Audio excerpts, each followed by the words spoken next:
You're listening to the Fan2Fan Podcast, and on this episode, we are talking about 3D movies. Here we go.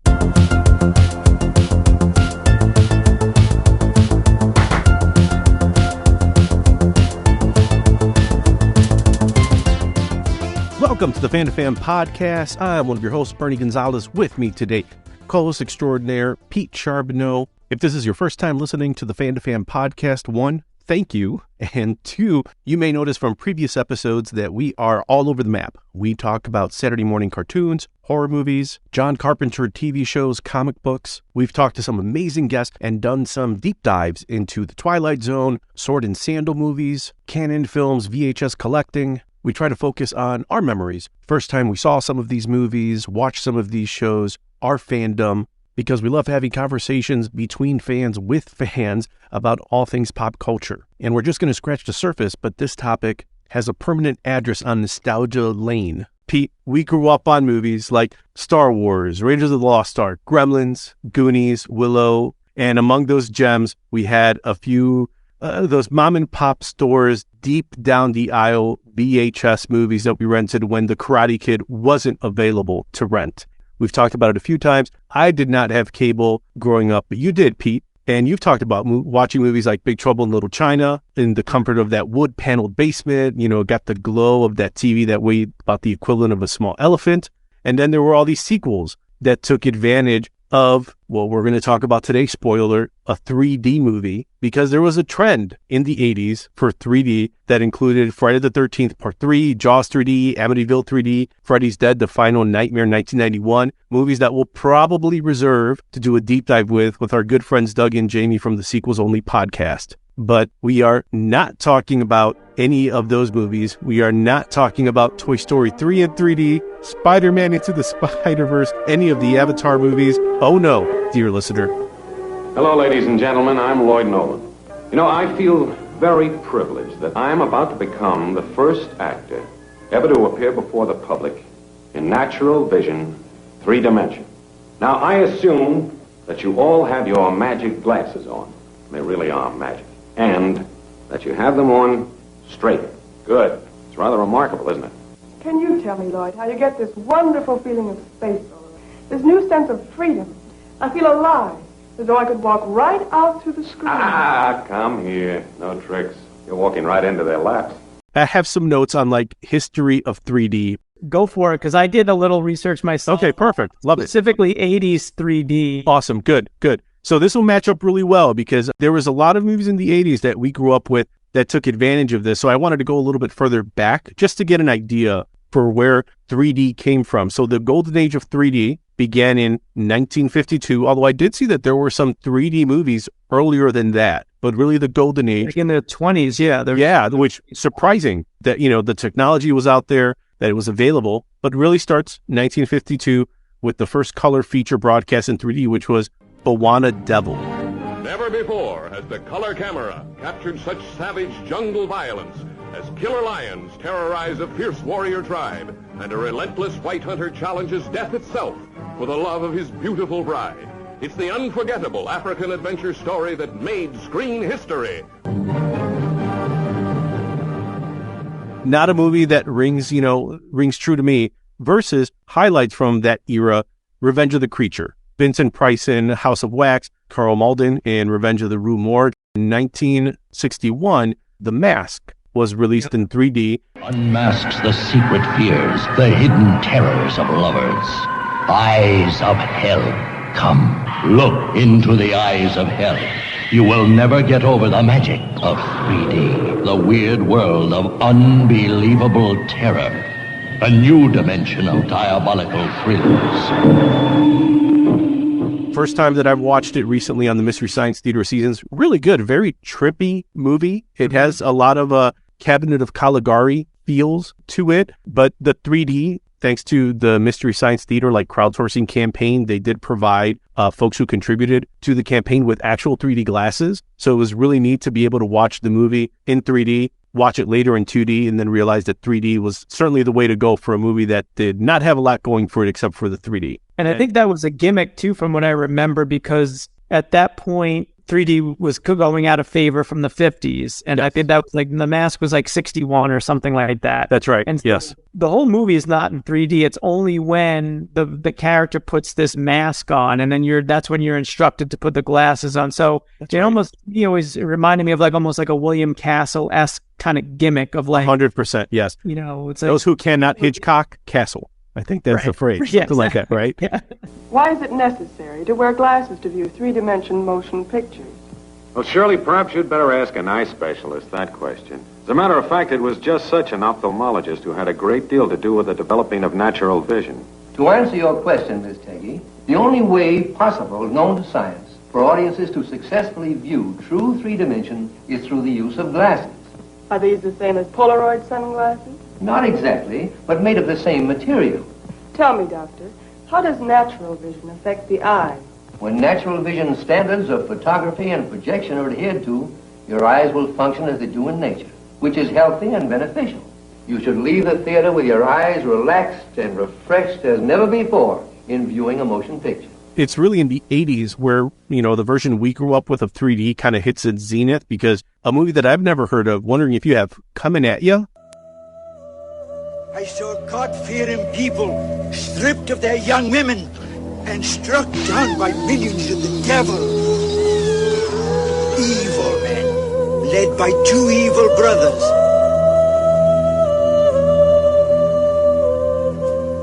What did they do with the women? If you ever want to see that scumbag brother of yours again, you do exactly what I say.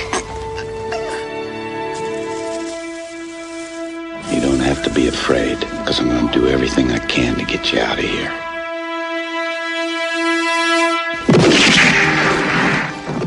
Came out in 83. It was a Western. Dogs of Hell in 1982. The Man Who Wasn't There in 83 with Steve Guttenberg. Space Hunter. Because that's like right before or right around Police Academy. So I mean, the Goot would be on people's minds and lips at that point. Right. Space Hunter, Adventures in the Forbidden Zone with Molly Ringwald, Ernie Hudson, Mike Ironside, Peter Strauss. The first quality 3D film backed by a major studio. The first to use a new state-of-the-art 3D process. This is Space Hunter, Adventures in the Forbidden Zone. It's the story of three unlikely heroes. Their destination, the Forbidden Zone. Their mission, save three stranded women. I like her. Their chances, 1 in a million. I'll take that bet. Columbia Pictures presents outer space as you've never seen it before. The ultimate 3D experience. Can't anything be simple anymore?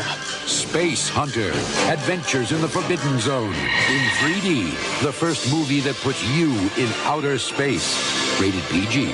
Coming soon to a theater near you. And a movie that shares a lot of thematic elements to Metal Storm, The Destruction of Jared Sin. Again, as Pete said, we have to say the whole thing. 1982, Charles Band's Parasite. It will happen when you're alone. A faint sound. A movement. Your heart races. And then you relax. Nothing to worry about. Just don't look up. Parasite. The first futuristic monster movie in 3D. Parasite. Rated R. That started a very young Demi Moore. It was basically the hit that kind of started Embassy Pictures and led to Metal Storm, The Destruction of Jared Sin. Silent Madness, 1984. Looks just like a 3D horror movie. That was the gimmick behind it. It's a movie called Hyperspace, also known as Gremloids, which is a 1984 3D flick featuring, get ready for this one, Pete, Chris Elliott and Paula Poundstone. Wow. So, hey, our friend Austin, who is literally the man who wrote the book on Canon Films, would probably throw for Treasure of the Four Crowns, the 1983 3D movie that has that kind of Raiders of the Lost Ark by way of heist movie. You've seen Raiders, Star Wars, Aliens, and Close Encounters. But you are about to experience a totally new dimension in entertainment. Forged from the wealth of kings, source of the magical powers of good and evil, unleashed in the hands of a madman, 5 daring heroes defy the odds in a deadly quest to capture the greatest prize of them all. Go for it. Treasure of the Four Crowns. A little trippy, some spinning heads at the end. I want to see that one very badly. That was another one, had never heard of that until we were talking about doing this episode. When I saw the trailer, I was like, oh, this looks like it would have been right up my alley. Yep. At that time, when I was teenager. So I'm curious to see if, I don't expect it to hold up, and I'm curious to see if there's any entertainment value to be had in that one. It's actually kind of fun because it does rip off a little bit of Raiders, and there's elements of occult, magic, and sorcery. So it's got a lot of things that check the box of a movie that we would have rented back in the day. Now you see this on Tubi, Pluto, or Crackle, and maybe you do a few dishes while you're watching the movie. But Treasures, it's got some fun elements in there. So I think you'll be pleasantly surprised when you watch it. Just the title alone evokes almost like the title of a game that I would have played on the Commodore 64. Oh, good point. Sure. You would trade discs with your friends that had 30 some odd games on it, and you would run the list, and you would see Treasure of the Four Crowns. I'll give this a try. And it was usually some crappy C64 game, but probably still one that you would have played as a kid for many hours. And it would have had great cover art for it too. Oh yeah, of course. Yeah, gorgeous cover art, and then the game itself. There's only so much you can do with 64 bits. That's right. All right, so 2 random ones I threw in here: Captain EO and T2 3D. Both less movies, more theme parks. Captain EO, I had not heard of. Written by George Lucas, directed by Francis Ford Coppola, starring Michael Jackson, and then on top of that, you throw in 3D. It feels like it was made to be a magnet for kids in 1986. I think so, yeah. I never saw it, but I remember it happening. It was a big deal was made out of it. It was an exclusive to, I don't know if it was Disney or Epcot or, where exactly it was held, which Disney property, but I remember hearing lines out that, forever to get in to see this, because of course, you've got these titans putting together a ride or an experience. And I think it was still kind of new to do something like that at a theme park at that time. And of course, pulling in Michael Jackson, who clearly loves a lot of this stuff. I mean, just looking at the Thriller video, working with John Landis. Sure, yeah. He had an affinity for this type of thing. So I'm sure getting to work with George Lucas and then working with, was it Scorsese you said that? Francis Ford Coppola. Coppola, direct, yeah. So I can see Michael Jackson really just being excited to get on board to do something like that. And yeah, it was huge at the time. Like I said, I didn't see it personally, so I can't speak to how good or how effective it was, but I do remember it, big in the news when it happened. The future is coming after you, ruthlessly, relentlessly, engulfing you, overwhelming you, until it ultimately terminates you. And only one thing can save you. I said I'd be back. Terminator 2, 3D Battle Across Time. An incredible new way to ride the movies, only at Universal Studios in Orlando, Florida. Hasta la vista, baby. Now, did you ever visit Universal theme parks to see the T2 3D Battle Across Time ride? Did not know. No? Okay. I always wanted to see the Jaws ride too at Universal, and I never got a chance to do that. Closest thing got was Jaws 3D. We'll have to talk about that one day. Doug, Jamie, get ready. We'll be talking about Dennis Quaid and Jaws 3. But T2 3D has Schwarzenegger, Edward Furlong, Linda Hamilton, and Robert Patrick, and it's directed by James Cameron. So kind of like the Captain EO, they brought in the big guns for these 3D movies. A movie that I saw during quarantine for the first time, it was Star Chaser, The Legend of Orin. The mightiest villain in the universe fears only one. You, the heroic boy who can defy him. The adventure awaits you. The excitement surrounds you with the incredible sensation of 3D like you've never seen it before. Star Chaser, The Legend of Orin in 3D, rated PG. Came out in 1985. It's an animated film, and I was watching it because I went down the Ralph Bakshi Fire and Ice, rabbit hole on YouTube, and I saw this movie that I'm like, wait, there was an 80s teen animated film I didn't see? All right, well, let me check this out. Turns out it was actually made in 3D. not a great film. I would certainly put it in the same category as Star Wars knockoff wannabes, but still interesting. And the fact that they actually tried to add an extra element in there in 3D is kind of interesting. One of the big ones that I've mentioned before, like 1982, during that summer, the sequel to Creature from the Black Lagoon comes out. And that's when 3D glasses were available at like 7-Eleven, Pizza Hut. I remember asking my folks on Sunday, we have to go have lunch at Pizza Hut because I've got to get the 3D glasses because Son of Svengoolie is, that's what he was called at the time, not Svengoolie. They were promoting the hell out of it. It was an event. For the first time in history, the famed Creature from the Black Lagoon comes to Chicago television in the amazing effect known as 3D. Prepare now for the creature's appearance. Reporting into 3D TV Central from the aquarium, here's the Son of Svengoolie with further details. Even the aquarium can't display the creature in 3D, but you can see the creature in 3D with a color TV set and these 3D glasses that you buy at participating 7-Eleven stores while supplies last. See the creature in 3D. 3D TV comes to Chicago on Channel 32. I remember having a sleepover at my friend Eddie Cierbo's house. Okay. And his family. And I don't remember if we got our glasses from 7-Eleven or where, but we got them. Yeah, I remember that being an event and being more than a little underwhelmed.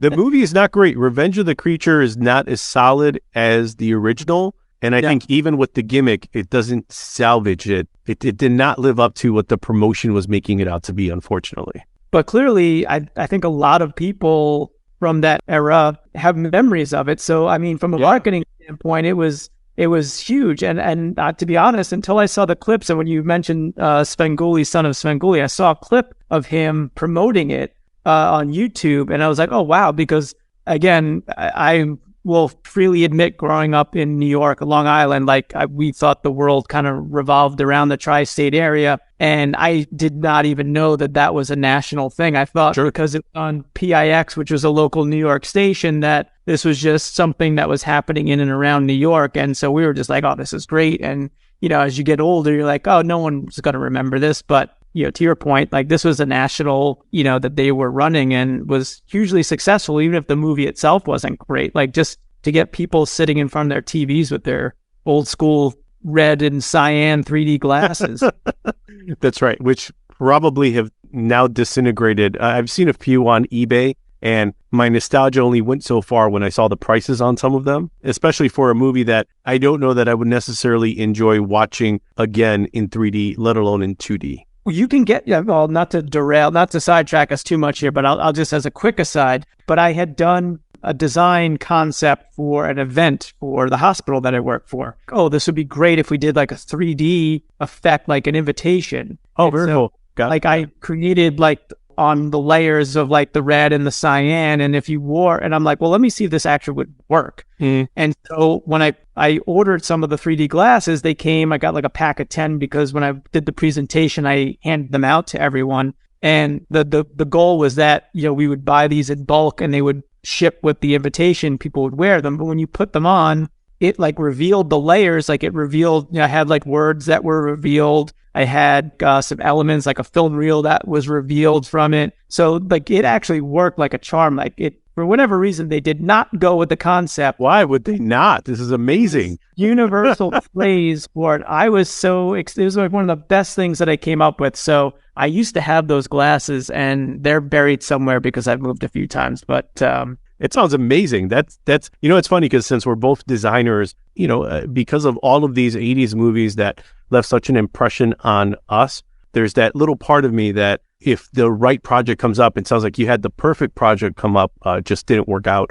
How do you take advantage of something that you loved as a kid and now get to, it's not just a gimmick, it's kind of neat. It would make that invite that unfortunately never went out very memorable because people would probably keep the glasses, enjoy the event, but also remember the time they got that 3D invite. Oh, yeah. I sold the hell out of it, too. And, it was a Hollywood-themed event, fundraiser for the hospital. Okay. So, this would be awesome. And, you could have, tables of popcorn and stuff like that. You could do this up, in a really neat way. And they went another direction. Now, the other direction turned out lovely and fine. But I was always just kind of I don't know how you don't go for this. But, as a designer, we we know that sometimes our favorite concepts are the ones that don't get picked, and you just have to learn to live with it and move on from there. That's true.